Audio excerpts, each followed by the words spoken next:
The Cannabis Conversation. A European perspective on the emerging legal cannabis industry.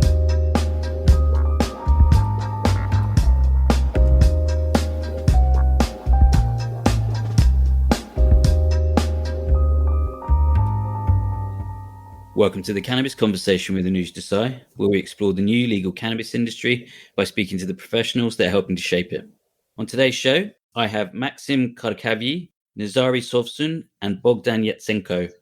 They are from Cannabis Stands with Ukraine, which is a fundraising campaign aimed to unite the world's cannabis community to support Ukrainians and stand for peace. Guys, welcome. Hi, friends. Nice to meet you. Thanks for joining me. This is a really important show, I feel. And, firstly, I want to extend my sympathies and support for what you guys are going through.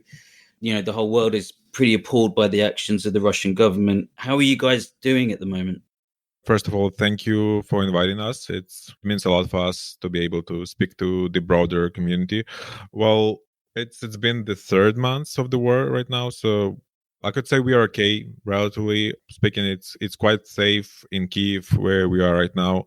Well, again, relatively safe, cannot be safe anywhere in our country. The situation in Ukraine in general is tense, but we are optimistic. We think that good will prevail and this horrific war will end sooner rather than later. Yeah, I hope so too. And so you said you're in Kiev, and at the moment, is there any fighting there? The Battle of Kiev is over like a month or so. So the most active war scene is now on the east and on the south of Ukraine. But just like maybe a week or so, maybe a couple of days back, we had a missile strike. Just the same day, the Gutierrez from United Nations was here. So like the missile hit the building where like residential area, and one woman died from that. So well, it's not that it's war going on here, but again, it's not that like life is back to normal.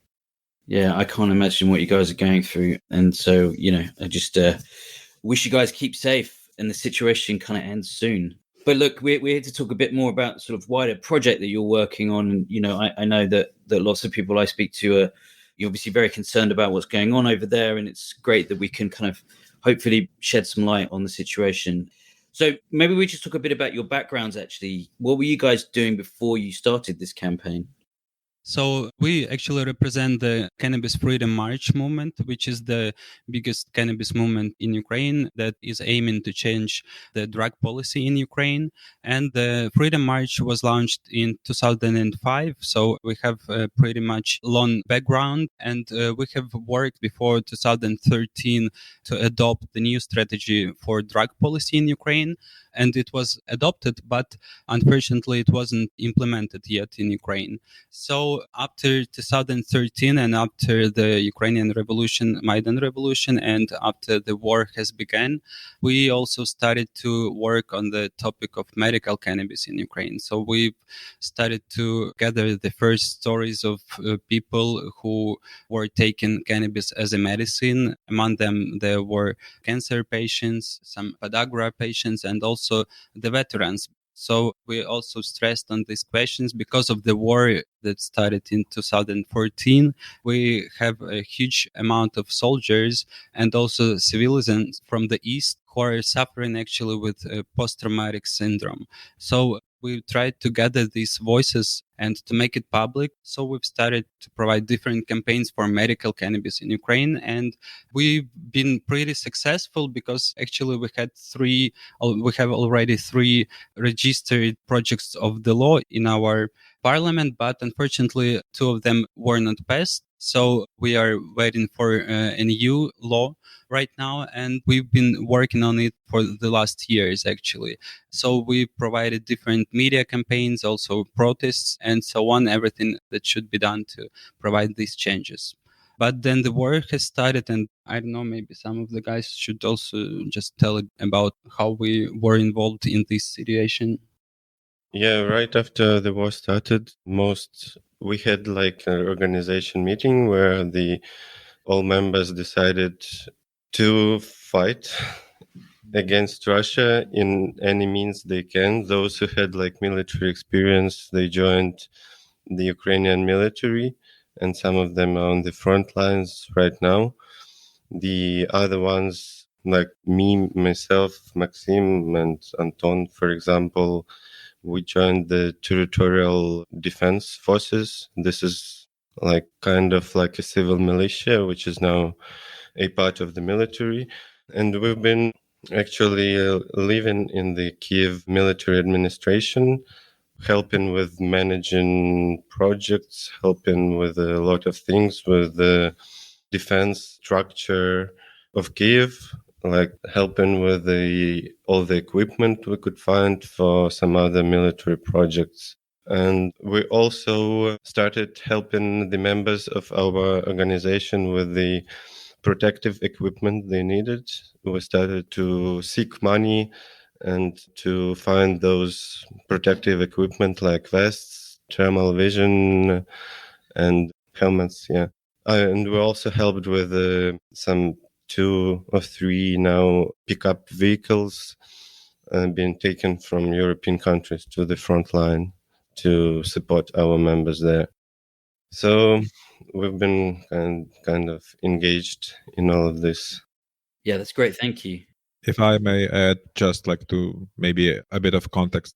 So on 24th of February, when the war started, like every Ukrainian felt that as the world changed, and in fact it did change, and we felt that we as individuals, as also as a group, cannabis movement in this case, should like participate in any way possible, because this is very, like for us Ukrainians, this is very black and white picture. Like we never wanted this war, we never, even those like illegal occupied territories in Donbass, in Crimea, we never wanted to take them back like through force. We always said that like it's going to be only diplomatic solution. We never like, there wasn't all those myths of Russia that like neo-Nazis are here and like what else? Well, like our president is Jew, but like all of your listeners, I'm sure like aware of that it's all complete BS, and like we shouldn't spend our time for that. But it's a very black and white picture for us, and we thought like we had to participate because it's our land. We want to live in our like free country. So where in the first days we decided that we had to participate, and I myself don't have like military experience, so like I wasn't sent to the front lines, but for the territorial defense, and I have a background in IT and I know some stuff about computers, so I could use my skills there in Kiev, civic, military administration. So that's where we've been spending our time. And also the members of our organization, as Guy said, they had military experience. So they were like in the first days, they were drafted, is that the word? And sent to the front line. So, but again, like our government wasn't 100% ready for that amount of soldiers we had to mobilize to defend our country. So they lacked some, sometimes even pretty basic stuff. And of course, for our friends, we want to make sure that they have the biggest chances of getting home safe. And the whole country actually mobilized to get the best, like helmets and the body vest. So like all the shops, military shops from the bordering country were like empty in few days. And also the pickups, for the mobility. So that's how actually the first days were for us. And like it was feeling of uncertainty, what's going to happen, like the whole world was expecting the Ukrainian government to fall within 2-3 days. And like, well, you trust in the armed forces, but honestly, if the whole world thinks that it's like predetermined, the outcome of the war, it's, the situation it's tricky to say. Yeah, I mean, like I said, I can't imagine what you guys are going through. We've been very lucky in our lifetimes to not have to go through these sort of things. So it must just be the craziest situation. And, you see the big headlines on the news, but it's really great to get that context of the actual things that you had gone through, and some people going to the front line, but some people still contributing in different ways to the war effort. And, everyone is in amazing amount of admiration for how you guys are doing it against such a aggressor. So it's incredible what you guys are doing. And Nazarii, thank you for telling us a bit about the background of the movement, actually, because 2005 is, that's been going for quite a while, nearly 20 years almost. It shows, I guess, that there's, when it comes to cannabis, this has been an issue in your country for a while, as it has been everywhere, right? But it's really interesting that you've been working on it since then. I mean, in some ways, it does feel a bit weird to be talking about cannabis legalization when there's a war going on and, there's bigger picture things. But I remember, Maksym, when we talked last week before agreeing to set this up, you kind of spoke about a sort of almost like a weird unity that's come together of people that maybe didn't share the same views before, but when you're united in defending yourself against some outside aggressor, then it sort of changes the dynamic a little bit. Yeah, totally.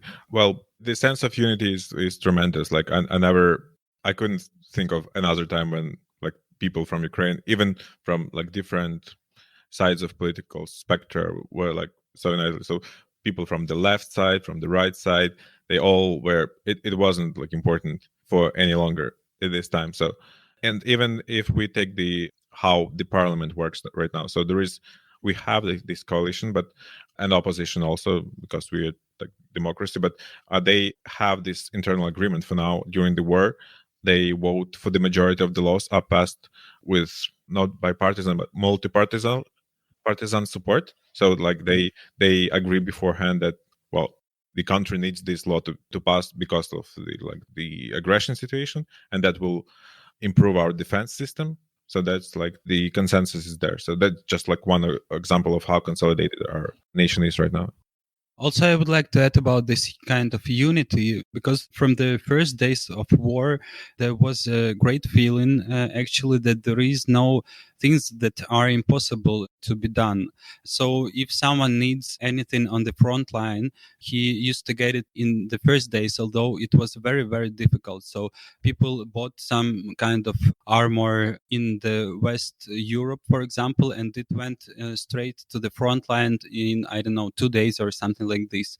So everybody were working very in this extremely situation together. Anything could be done, and you could reach any kind of person in Ukraine. So you could reach easily through 1 or 2 calls to the parliament members, to the governments, or people from the corporations who also helped a lot during these first days. So there was no impossible things in Ukraine, and probably still there is no. Yeah, I mean, it's another side of things that we probably don't get when we're all this while away from where you guys are and understanding the exact situation and things you're going through. But maybe now we can talk a bit about the current campaign that you're sort of trying to push. So the idea of Cannabis Stands with Ukraine came like after we allowed our minds to settle a bit, like, and think more strategically what we can do, not only like as individuals, but as cannabis movement. And through the history of our movement, we've been allies with a lot of patient organization, Athena, Women Against Cancers, probably the biggest of them, but also veterans for medical cannabis, people with epilepsy. Those organizations joined our rallies like through those years. And so we thought what we could do as the cannabis movement, and we wanted to make sure that we could make the situation a little bit better, because as you understand, the war brings a lot of like pain, not through just like the shelling and stuff, that's obvious, but also a lot of people had to move from east, for instance, to the western part. That means, like, for instance, in terms of cancer, like the medical infrastructure on the west was built for a specific number of people, but if a lot of oncological patients move from east to west, that puts a lot of pressure on the system. Well, they were under a lot of stress already. They had to live not in the optimal living conditions as any other refugees, but also they require quite specific treatment for their conditions, and they couldn't get it. The shortages because of, well, for instance, like the logistics is hindered. Also, like, quite frankly, it was a humanitarian catastrophe for a lot of those people. So we decided that we need to do something to help our friends. That's one of the lines, and that's actually one of the priorities of this fundraiser. And the second one is we need to take care of people who suffered from wounds, as like both civilians and soldiers. For instance, one of the members of our organization, he is the lawyer of the medical cannabis patient who we defended in court and actually won. Well, it we won in every court but the Supreme Court, and Supreme Court was you, but it didn't happen because of the war yet. And he went to the front line himself. He lost his leg. So we thought that we owe them to take care of them. And there are a number of those stories. And we are in the middle of war. And from what I understand by speaking with a lot of veterans from different, from the United States, from Canada, from other Western countries, when they talk about trauma, they say that the onset of PTSD will come after, in peaceful time, after the war is over. So we could expect a lot of mental health issues for those people who defended us in those horrific circumstances. So we need to also to build some infrastructure for them. We need to set up the connections with the mental health care professionals. We need to take care of them both physically and mentally, of people who suffered from trauma. And although it's not only veterans, not only soldiers, but if you follow the news, you probably you've seen what happened to civilians under occupation. They killing, raping, executions, and just to witness that, it's probably people definitely need to be taken care of professionally, right? So that was the another line of our priority. Yeah, so I guess, there's loads there, isn't there? That whole PTSD angle, but also just the general physical pain as well, big areas. And, in the more developed cannabis economies, if you like, so North America, the veterans are quite a significant part of the movement, I think, of medical use cases. So, as you highlight, that will definitely be an issue for you guys whenever things sort of clear up a bit. Well, that's also, if we take a step back, and that question, as Nazarii said, was put on the agenda for the policy for the last couple of years. And in 2020, we even had a poll during one of the municipal elections, and people were asked if they are in favor of legalization of medical cannabis, and the majority of people voted in favor of it, but there wasn't political will, if you say, for that. And Zelensky said at that time, it's not time for it. Now we think that it's already late, and we need to maybe to make some changes in our legislation too. So when people need it, they can legally access it and the needs can be met in terms of supply as well.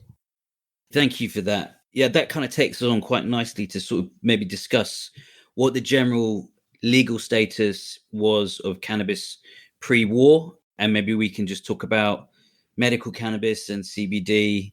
And maybe actually we talk about how it stands legally, but then also talk about the public opinion side of things, because as you said, maybe people are in favor, but the government is not acting yet. Yes, so in terms of the law, the situation with cannabis in Ukraine, medical cannabis in Ukraine, is very bad because treatment with cannabis is forbidden in Ukraine. And also you cannot use CBD. The only thing you can use is CBD isolate, which is not that good for the patients, as we know. And actually the only legal way for having cannabis in Ukraine is for the dogs who are not treated, but trained by police. So they're the only one who have an access to cannabis. So we've been working on this. So we have different projects of law to change this situation. And we worked a lot with the public opinion. So starting from, as I've told, from 2014, probably, or a bit later, we've gathered the first public stories about patients who took cannabis. And after this topic and this subject became, pretty popular in Ukraine, people were discussing it in all the media. So it was a very high coverage with the media topic. And that's why actually the president had to put the question of medical cannabis into this poll. There were only 4 questions he asked the nation. So this was one of them. And the supportage from 73% is pretty high. This is much bigger probably than in a lot of European countries where cannabis and medical cannabis is still prohibited. So with this, we have succeeded pretty much. And I think that when we would work right now together also with the international community and with the support of the international community, we would succeed in our fight for medical cannabis for patients. we have some kind of a plan how we should implement this, how we should work with the media. So we are going to start also a media campaign to raise this question again, because for sure this is not the question number one in Ukraine right now, but the time will come for the question. So we are preparing for this also, and we are communicating with the members of parliament, with the governmental institutions, to provide these changes a bit later. So I think we would succeed with this. Also, we would like to gather right now different perspectives of the experts from abroad who already have some experience in the treatment of also of the veterans, or just treatment of people who went through some trauma. And also we would like to gather the voice of the industry, because as we understand, Ukraine is going through a deep economical crisis right now. So more than 30% of our economy is just dead right now. And for example, only 44% of the businesses in Ukraine have restarted after the war began. So now we have a huge problems, like the biggest parts of our economy have died. For example, Azovstal in Mariupol, the big factory which produced iron, steel, they were producing steel. So it's a heavy industry. This factory is just right now attacked with Russia, and probably it will not work ever again. So Ukraine economy should restart in a different way. And also our president have talked about it just recently. So he said that we will need not only the money, but we will need new ideas to recover our economy. And I'm sure that the topic of cannabis will be one of the first in this list, because for sure this is great industry in the world. It can gather a lot of investments in Ukraine, and this is also not just a regular, kind of an industry, but it will also help at the same time to people, to heal the people which will need this help later after the war will be passed. I would like to add a bit, and maybe even disagree a bit with Nazarii when he said it was terrible. It was getting better. Like, cannabis is decriminalized in small quantities, up to 5 grams, so you'll be fine for possession. And what that meant on practice, that like we had some like cannabis life, some cannabis communities in Ukraine. Although like you probably have been in industry speaking to people, you wouldn't thought that like there was cannabis life in Ukraine, right? Because of that, it's like in a gray area. Like people, though, like patient communities, they were having some access, maybe limited, maybe not that like standardized. They had to took their medicine from black market, which wasn't great at all, but there was life. Some people even grew it themselves, and like it's also for the small number of plants that is not criminalized. And like for one of our directions of our work was like legal front as well. So we mentioned earlier that we protected medical patients. One of them had issues with encephalopathy. He probably, so cannabis helped him like to be more productive, not productive, but like to feel better, because to relieve pain and stuff. And like he wanted to grow some of his medicine, obviously for his own consumption, but like he got arrested for it, and like for a couple of years his life become like full of court visits and stuff. So that was important for the cannabis movement in Ukraine in general, because we wanted to change this perception in people. And I think we as an organization succeeded in it, to change it from perception of cannabis that it is medicine, it helps people, it's not like fun, it's not something like you would associate with like Bob Marley songs and stuff, like that reggae culture. Although nothing gets reggae culture, but we thought it from the medical perspective. So yeah, and we think that there is a lot of prerequisites for the cannabis life to be like cannabis industry in general, and to be a part of future post-victory, I would rather say, Ukraine, because, well, I have a feeling that the priorities of our defenders, of the veterans, would be like put in the first place, will be prioritized, because what they've done for us as a society is just like, I don't know what words would you use to describe the level of heroism. And if we can do something for them to feel better after what they've done for us, like I don't see any reasons for Ukrainian society not to do it.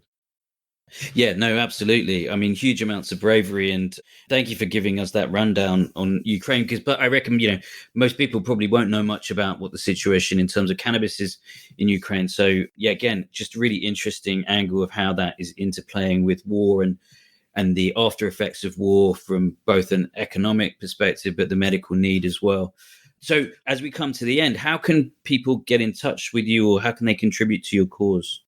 People can contact us through the Facebook of Freedom March. Also, they can find the contacts on our website of the campaign, cannabiswithukraine.org, and also via Instagram and other social medias. And people can help us also, by donating some funds to us, but we also would like to appeal to the cannabis industries, not only to the cannabis movement, not only to individuals, but also to the companies that can help with first some maybe bigger funds, because we really need to recover, to heal the people, and we really need these funds for our patients and for wounded people. And on the other hand, we would like to also receive some medicines from the companies. And for sure, right now, this is not legal, but this is also a way to stress this question to our government. If there would be some companies that would be ready to donate some medicines that helps the people, this would look really strange not to receive it. So we would like to make some kind of a coalition of the big institutions like cannabis councils or associations from United States, United Kingdom, Canada, and other countries. We want them to appeal to our government to make changes, to provide changes of the legislation for them to provide help to the people from one hand, and also to help with the recovery in the economy. Just want to add that we really urge all the companies related to the business, to the cannabis industry, and all the non-governmental organizations, all the associations, to contact us in any channel. If they're willing to help, we will surely find a way they can engage in this.